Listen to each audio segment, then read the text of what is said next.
ইরানের পারমাণবিক স্থাপনায় হামলা করে হাফ ছেড়ে বেঁচেছিল ট্রাম্প নেতানিয়াহুরা, যেন ইরানের পারমাণবিক বোমা তৈরির পথ বন্ধ করে অবশেষে রক্ষা পেল ইসরায়েল।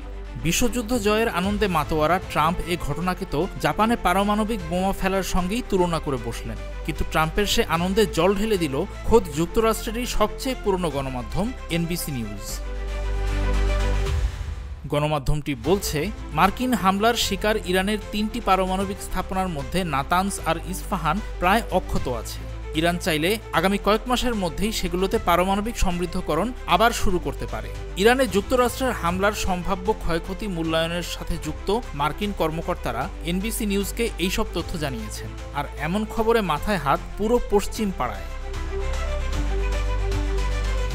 শুধু তাই নয়, এনবিসি বলছে ইরানে বড়সড় হামলা চালানোর জন্য আরেকটি বড় পরিকল্পনা আঁটছিল মার্কিন কেন্দ্রীয় কমান্ড। পরিকল্পনা মোতাবেক ইরানে কয়েক সপ্তাহব্যাপী হামলা চালানোর কথা ছিল যুক্তরাষ্ট্রের, আর ৩টির জায়গায় পরিকল্পনা ছিল ৬টি স্থানে আঘাত হানার। এক্সট্রিম মশার কয়েল প্ল্যান্ট ফাইবার দিয়ে তৈরি, তাই সহজে ভাঙে না, সুগন্ধিযুক্ত ও নিরবিচ্ছিন্নভাবে জ্বলে। ডেঙ্গু, চিকুনগুনিয়া বাহি সহ যে কোনো মশার বিরুদ্ধে দেয় এক্সট্রিম সুরক্ষা। কিন্তু এসব যুক্তরাষ্ট্রের পররাষ্ট্রনীতির সঙ্গে মেলে না বলে ওই পরিকল্পনা বাতিল করেন ট্রাম্প। যুক্তরাষ্ট্রকে অন্য দেশের সঙ্গে যুদ্ধ থেকে বের করে আনতে চান তিনি। দুই পক্ষের হাজার হাজার মানুষ হতাহত হবে এমন সংঘাত তার পছন্দ না বলে জানান ওই কর্মকর্তারা।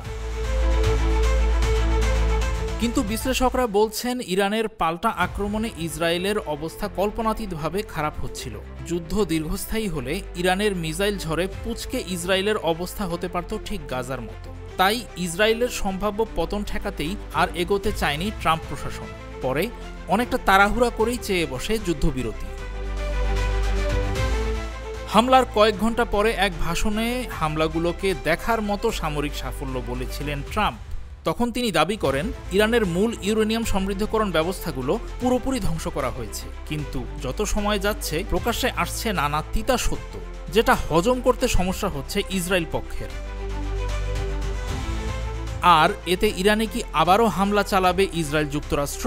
এমন প্রশ্নের জবাবে ওই কর্মকর্তাদের একজন বলেছেন, ইরান যদি ট্রাম্প প্রশাসনের সঙ্গে দ্রুতই পারমাণবিক চুক্তি না করে, তাহলে বেঁচে যাওয়া স্থাপনা দুটোতে হামলা করার ব্যাপারে মার্কিন এবং ইসরায়েলি সরকারের মধ্যে আলোচনা চলছে। এনবিসি নিউজকে ইসরায়েলি সরকারের এক জ্যেষ্ঠ কর্মকর্তা বলেছেন, হামলা করা স্থাপনাগুলো থেকে ইরান ইউরেনিয়াম উদ্ধারের চেষ্টা করছে, এমনটা টের পাওয়া গেলে নতুন করে হামলা চালাবে তারা।